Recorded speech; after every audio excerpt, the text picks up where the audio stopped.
오늘 소개할 사례는 실업급여 신청 과정에서 최종 이직 사업장이 아닌 이전 사업장으로 실업급여를 지급받은 후 문제가 발생한 사건입니다.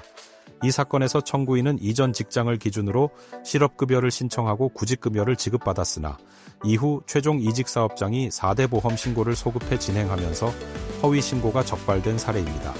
청구인은 실업급여를 신청하면서 최종 이직 회사를 누락하고 그보다 이전에 A 사업장을 기준으로 실업급여를 지급받았습니다.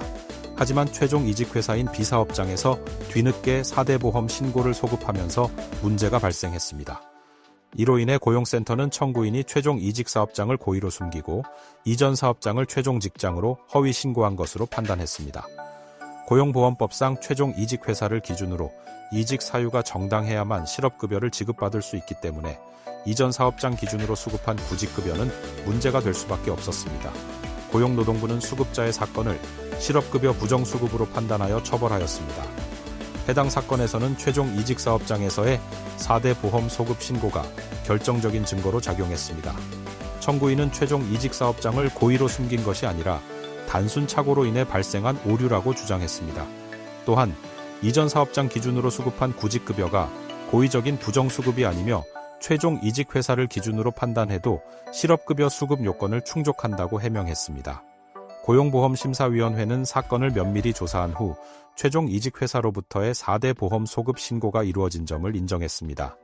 하지만 최종 이직 회사를 기준으로 하더라도 가족 간병 등 정당한 이직 사유가 충족된다고 판단했습니다.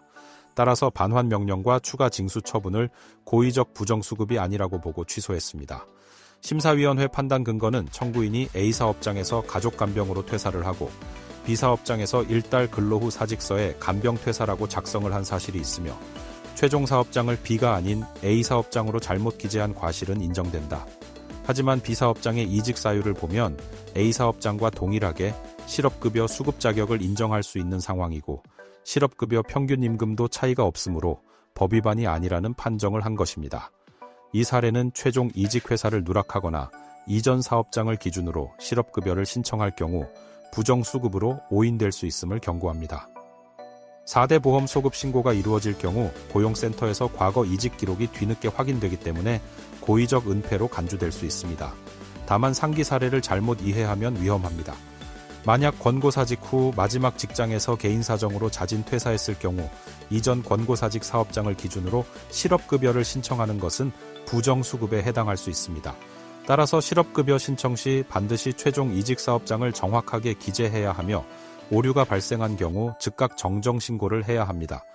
필요할 경우 노무사의 도움을 받아 신속하고 정확하게 대응하는 것이 중요합니다.